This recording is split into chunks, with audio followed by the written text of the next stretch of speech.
नमस्कार दोस्तों। आज के इस वीडियो में हम जानेंगे नारीवाद के बारे में। नारीवाद क्या है, इसके आयाम और इसके सामने आई चुनौती। तो चलिए अपने वीडियो को शुरू करते हैं। सबसे पहले हम ये समझते हैं कि नारीवाद की अवधारणा आखिर है क्या। तो देखो, नारीवाद की अवधारणा का आरंभ इस विश्वास के साथ होता है कि जो स्त्रियां हैं वो पुरुषों की तुलना में ना अलाभ या हीनता की स्थिति में है, ये वो कमज़ोर हैं।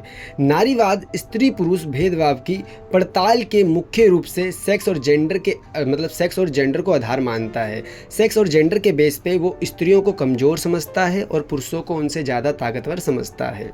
तो नारीवाद का यह मानना है कि प्रकृति ने स्त्री और पुरुष की शारीरिक बनावट में जो अंतर बनाया है उसी से उनकी सामाजिक स्थिति का भी अंतर बना है। यानी जो आज हम स्त्रियों को हीन मान रहे हैं और पुरुषों को उनसे ज़्यादा ताकतवर मान रहे हैं, ये उनका एक प्राकृतिक आधार है, ये समाज ने नहीं बनाया है। तो जो ये स्त्रियों की दशा है उनको ना ये प्राकृति मानते थे, जो कि तर्कसंगत नहीं है। प्राचीन काल से ही स्त्रियों का जो सामाजिक जीवन है या उनकी जो दशा है वो प्राकृति है, जबकि प्राचीन काल से ही इनकी स्थितियों को ऐसा बनाया गया है जो कि तर्कसंगत नहीं है। तो सीधे सीधे अगर हम बोले तो नारीवादी विचारधारा या जो भी नारीवादी हैं उनका ये मानना होता है कि स्त्रियों की हीन स्थिति का कारण कृत्रिम है और समाज ने इन्हें बनाया है, ना कि प्रकृति द्वारा बनी है ये। तो इसे हम नारीवादी विचारधारा कहते हैं। अब समझते हैं कि नारीवादी की मुख्य धाराएं क्या हैं। तो देखो, नारीवादी आंदोलन के अंतर्गत ना अनेक प्रकार के विचारक आए थे और कई कार्यक्रम भी हुए थे।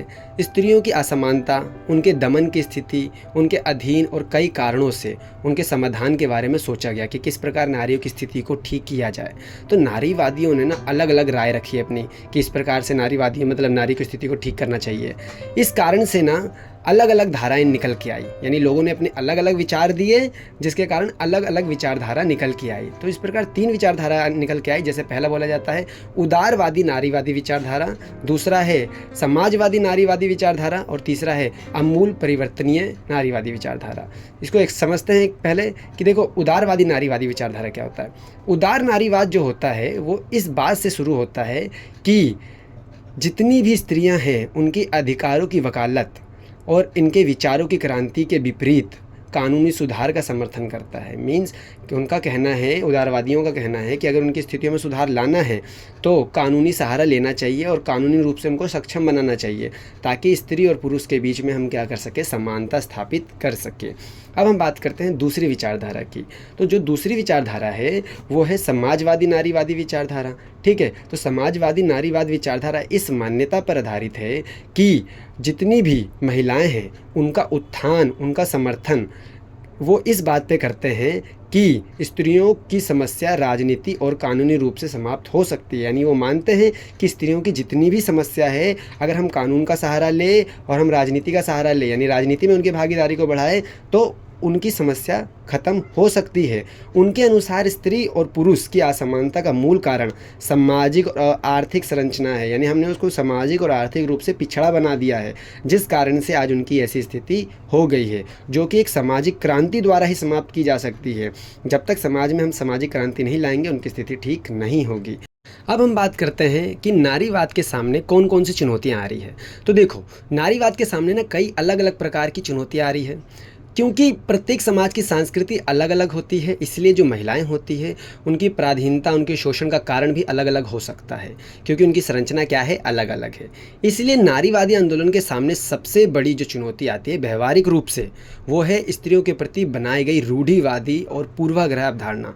ये रूढ़िवादी अवधारणा क्या होती है, जो पुराने समय से चली आ रही होती है, और पूर्वाग्रह जो पहले से उनके बारे में अनुमान लगाते हैं, जैसे नारी प्राकृतिक रूप से असक्षम है, ऐसी ऐसी अवधारणाएं।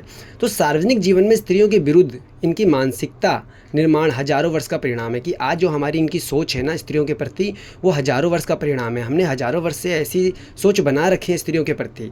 असंख्यक सुधारों के बावजूद भी लैंगिक भेदभाव सार्वजनिक जीवन के एक हकीकत है। नारीवादी आंदोलन की एक प्रमुख चुनौती समाज में विद्यमान असमानता और उनके शोषण है, कि आज हम उनके साथ असमानता वाला व्यवहार कर रहे हैं, उनका शोषण कर रहे हैं, जिसके कारण आज उनकी ऐसी स्थिति है। तो नारीवादी आंदोलन से जुड़े विचारक जितने भी हैं ना, वो इस मध्य सहमति भी हैं कि नारीवाद का मुख्य उद्देश्य पितृसत्ता समाज को समाप्त करना है, कि जब तक हमारे समाज से ना पितृसत्ता को हटाया नहीं जाएगा तब तक नारियों की स्थिति में सुधार नहीं हो पाएगा। तो ये था उनके सामने आई चुनौती। तो दोस्तों आज की वीडियो यहीं पे समाप्त होती है। वीडियो अगर आपको पसंद आए तो वीडियो को लाइक करें, हमारे चैनल को सब्सक्राइब करना ना भूलें और अपने दोस्तों के साथ इसको शेयर जरूर करें। मिलते हैं आपसे नेक्स्ट वीडियो में।